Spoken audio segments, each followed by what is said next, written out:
isku soo noqod wanaagsan daawadayaal sidaan barnaamijkaba ku bilaabay isbitaalka guud ee magaalada Garowe ee caasimadda Puntland oo sanadadii la soo dhaafay dhibaato weyn oo dhanka adeegyada ahi ay haysatay ayaa iminka waxa uu muuqdaa mid si gaar ah isha loogu hayo oo la doonayo in arintaasi laga bedelo si uu u noqdo mid kamid ah isbitaalada ugu wanaagsan ee ku yaala magaalada Garowe ee adeega caafimaadka bulshada u qabta maamulka isbitaalka ayaa arintaasi xoog saaray maamulkan oo ah mid cusub oo isbitaalkaasi ka howlgalay dabayaaqadii bishii la soo dhaafay ee May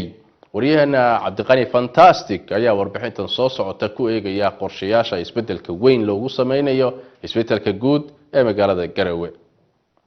25 May sanadka 2019 ay ahayd markii maamulka cusub ee isbitaalka weyn ee magaalada Garowe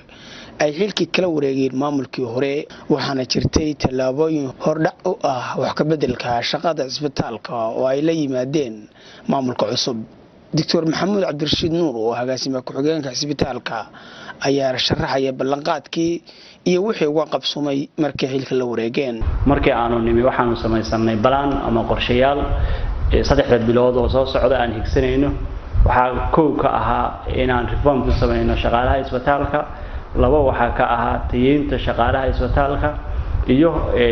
buuxinta baahida bulshada saddex waxa ahaa wax ka bedelka muuqaalka iyo bilicda nadaafadda isbitaalka saddexda qodob waxaan ugu hormarinay midii ugu muhiimsaneed oo ahayd reform inaan ku sameeyno shaqaalaha isbitaalka waxa xusid mudan inaanu u nimi 127 shaqaale ah isbitaalka oo ahaa shaqaaleena la wareejiyay markii aanu qaybaha tagnayna aanu u tagnay wax ka duwan oo dad ka yar 30 shaqaalaha inay shaqeynayeen oo shaqada shiftida ku jireen qaybaha waxaanu sameynay maalintii saddexaad waxaan la noqonay fasaxii dadkii fasaxa ku maqnaa oo dhan waxaan noo hirgalay inay soo noqdaan dadka jooga markaanu isku dardarnay shaqaalaha isbitaalka shaqeynaya iyo dadkii fasaxa ka soo laabtay shaqaalaha isbitaalka maanta anaga listiga noogu jira oo shaqaalaha noo ah waa 74 shaqaalaha tan wax ka bedelka bilicda ama muuqaalka iyo nadaafadda isbitaalka meelo waxa jira aan target ka dhiganay oo aan isdhahaynay marka hore maaragtay iyaga abaara bal sida wax looga bedeli lahaa koo waxa kamid ah emergency-ga maadaama uu yahay meesha ugu horeysa ee dadka lagu qaabilayo dadka la keenayo emergency-ga waxaan bedelay dhammaan wixii oo la haday noqoto sariir haday noqoto flash haday noqoto dirbigii iyo mataqaanaa dhismihii oo aanu qurxinay oo aan rinji marinay aanu qalabaynay hatta qalabkii oo waanu bedelay haday noqoto miis kama aanan tagin kulli wax alla iyo wax maanta yaala adiguna indhaha ku macalina waa aragtay waa wada cusub marka albaabkii isagana wax badan baa ka bedelay waa aragtay argayro qurux badan magaciisa isbitaalka qorayaan sameynay waxaan dayactiraynaa 8 iyo 10 suuli musqulood oo aan saxanka gaaban iyo saxanka dheer iyo mutulada aan dhigayno aan hagaajinayno laba noogu ah qolka meydka oo isagana tuubooyinka iyo albaabada cilad ka jirto oo aan iyagana dayactirayno waxa saddex noo ah talaagada meydka la geliyo oo aan qolka meydka agtooda aan uga dhisayno qol yar ah waxa noogu xigta iyagana balaanka noogu jiro oo already hadda qiimaynteedii aan galay oo oxygen philips inaan ku xirnaa emergency-ga darbiga aan ku taxano oxygenada sariir walba oxygenkeedii iyo monitorkeedii si loo helo isbitaalka weyn ee magaalada Garowe ayaa xiliyadii ugu dambeeyay waxaa soo wajahaysay gaabin xagga shaqada iyo xagga shaqaalaha iyo tayada shaqada inkastoo ay jireen dadaallo aan cagab badan ku taagnayn oo la sameeyay waxayna taasi keentay inay yaraadaan bukaanada iimaan jira isbitaalka iyagoo u wareegay kuwa gaarka loo leeyahay balse sida uu qabo Dr. Maxamuud hadda waxaa jira isbedel ka duwankii hore iyagoo soo kordhiyay dhaqaatiir heer caalami ah oo ka howlgalisa isbitaalka 24 saac waxaanu abaarnay shaqaalihii noo yimi inaanu ku habayno qaybaha ku kala qornaayeen iyo qof walba iyo meeshu munaasib ku yahay waxa soo baxay baahiyo badan oo loo qabo dad baahiyo gaar ah oo loo qabo khibrado gaar ah dad leh sida dhakhtar qalliin qaybta emergency-ga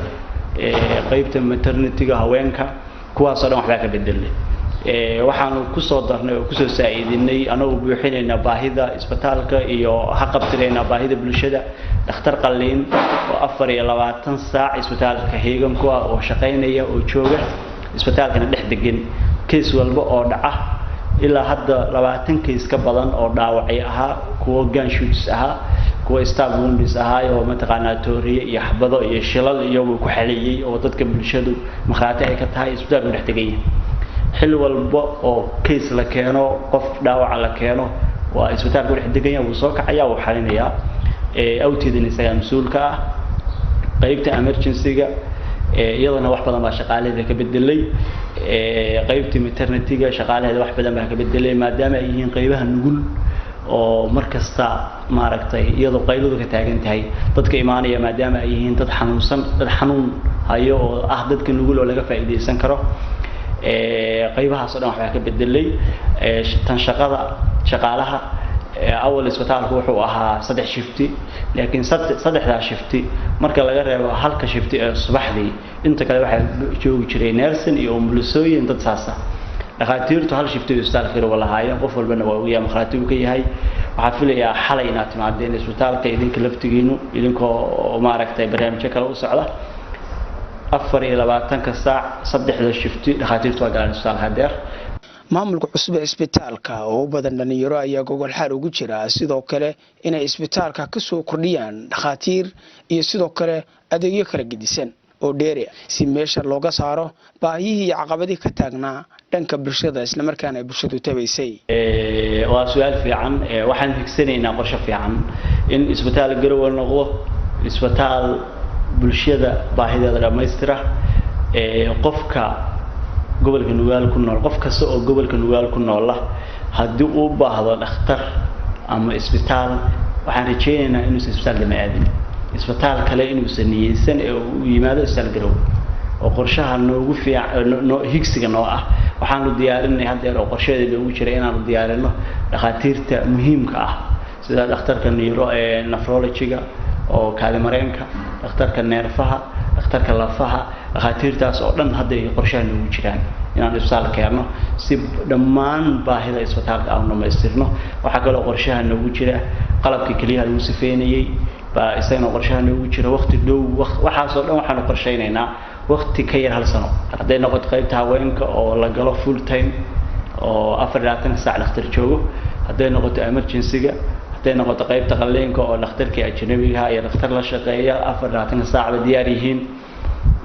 taas waa taan ka bedelay shaqada isbitaalka muddo 30 cisho ayaa u buuxsantay inay xilka hayaan madaxda cusub ee isbitaalka ee uu soo magacaabay wasiirka wasaaradda caafimaadka Puntland ilaa iyo haddana isbedel dib u kabasho ay muujinayaan shaqaalaha iyo maamulkooduba inkastoo aan la hubin sii socoshadan dadaalkan dheeriga ah taasi oo ah mid iyaga ku xiran Cabdiqani Axmed Maxamed fantastic telefishinka RTN Garowe aad u maadsan wariyana RTN ee Garowe Cabdiqani fantastic oo warbixintaasi ku saarayay xooga ku saarayay xaaladda isbitaalka guud ee magaalada Garowe oo ah mid soo hagaagaysa kadib sanadadii la soo dhaafay oo la sheegay in adeegiisu hoos u dhacay